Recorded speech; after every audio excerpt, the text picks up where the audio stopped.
Hello student, आज हम exercise 2.2 में सीखेंगे indicate the subject term and the predicate term. तो सब्जेक्ट टर्म क्या होता है और प्रेडिकेट टर्म क्या होता है, सबसे पहले ये सीखेंगे। तो सब्जेक्ट टर्म यानी कि सेंटेंस में जिसके बारे में बताया गया है उसको सब्जेक्ट टर्म कहते हैं, और प्रेडिकेट टर्म यानी कि सब्जेक्ट के बारे में सेंटेंस में जो भी बताया गया है उसे प्रेडिकेट टर्म कहेंगे। ओके, तो आज हर एक सेंटेंस में सब्जेक्ट को अलग बताना है और प्रेडिकेट को अलग बताना है। तो एक प्रोपोजिशन मैं बाय एग्जांपल आपको बताता हूँ और उसमें से आपको सब्जेक्ट टर्म और प्रोपोजिशन टर्म फाइंड करना है। जैसे कि यहाँ पे एक सेंटेंस पहला दिया हुआ है, ऑल बिजनेसमैन आर ब्रेव। तो ऑल बिजनेसमैन क्या है? ब्रेव है।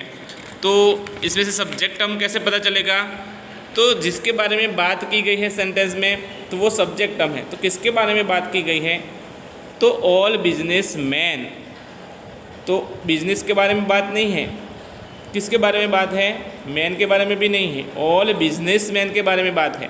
तो ऑल बिजनेसमैन क्या हुआ? सब्जेक्ट हुआ। क्या हुआ? सब्जेक्ट। तो ऑल बिजनेसमैन वो सब्जेक्ट हुआ, और तो उसको हम सब्जेक्ट टर्म कहेंगे। और आर ब्रेव वो प्रेडिकेट टर्म हुआ। क्या हुआ? ब्रेव। वो क्या है? ब्रेव है। तो उसके बारे में जो बात की गई है उसे प्रेडिकेट टर्म कहेंगे। ओके स्टूडेंट्स, समझ में आई बात? तो ऑल बिजनेसमैन आर ब्रेव, तो सब्जेक्ट टर्म यानी कि जिसके बारे में बात हो रही है सेंटेंस में यानी कि प्रोपोजिशन में वो सब्जेक्ट टर्म है, और सब्जेक्ट के बारे में जो भी बात हो रही है प्रोपोजिशन में वो प्रेडिकेट टर्म है। समझ में आया? Clear?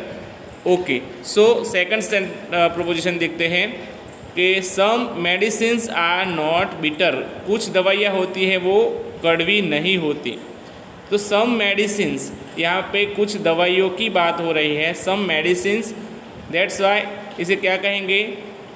Subject term. Okay, are not bitter, तो वो कड़वी नहीं होती है, तो वो प्रेडिकेट टर्म हुआ। तो वो कड़वी नहीं होती, वो क्या हुआ? दवाइयों के बारे में बात हुई, तो उसे क्या कहेंगे? Predicate term. Okay, third sentence है no angry man can find peace. तो कोई भी गुस्से वाला इंसान है उसे शांति नहीं मिलती।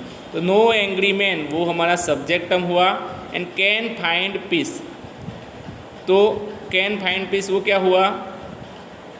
वो प्रेडिकेट टर्म हुआ।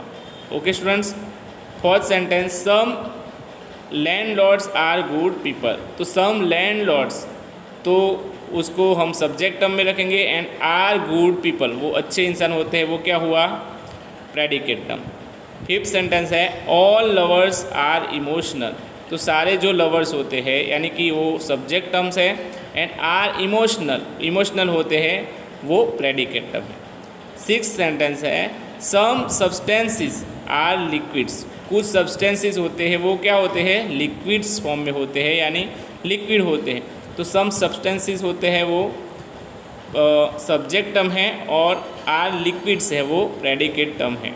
ओके, सेवंथ है Shabari is a devotee of Shri Ram. तो शबरी वो सब्जेक्ट टर्म है। इस प्रोपोजिशन में शबरी के बारे में बात की गई है। शबरी वो राम की भक्त थी, तो उसके बारे में बात हुई है। तो Shabari is a devotee of Shri Ram, तो वो क्या थी? Is devotee of Shri Ram.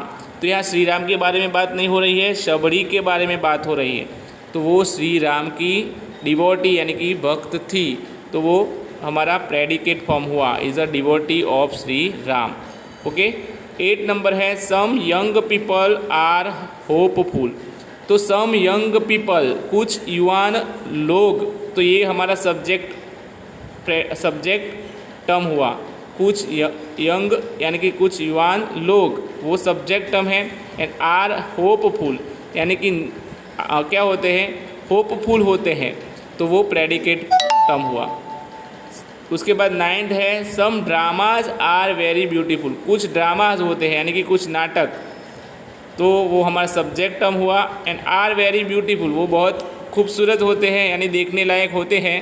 तो आर वेरी ब्यूटीफुल वो क्या हुआ? प्रेडिकेट टर्म हुआ। ओके, तो 9 नंबर में सम ड्रामाज है वो सब्जेक्ट है जिसके बारे में बात हो रही है, एंड उसके बारे में क्या बात होती है? आर वेरी ब्यूटीफुल वो बहुत खूबसूरत होते हैं, देखने जैसे होते हैं, मतलब वो प्रेडिकेट टर्म हुआ। 10th नंबर है some temples are not clean. तो यहाँ पे किसकी बात हो रही है? सम टेम्पल्स, कुछ मंदिर होते हैं तो उसके बारे में बात हो रही है। तो वो सम टेम्पल्स क्या हुआ? Subject term. And are not clean, और वो क्या नहीं होते? क्लीन नहीं होते, यानी कि वो प्रेडिकेट टर्म हुआ, उनके बारे में बात हुई है, आर नॉट क्लीन। ओके, तो सब्जेक्ट टर्म और प्रेडिकेट टर्म आपको आई होप के समझ में आ गया है। ओके स्टूडेंट्स, आपको ये एक्सरसाइज 2.2 नोटबुक में कंप्लीट कर देनी है। ओके, उसके नीचे भी answer the following question in a word और टू, एक या दो शब्दों में लिखने के हैं, वो आप टेक्स्ट बुक में से फाइंड करके लिख सकते हैं। Okay, thank you.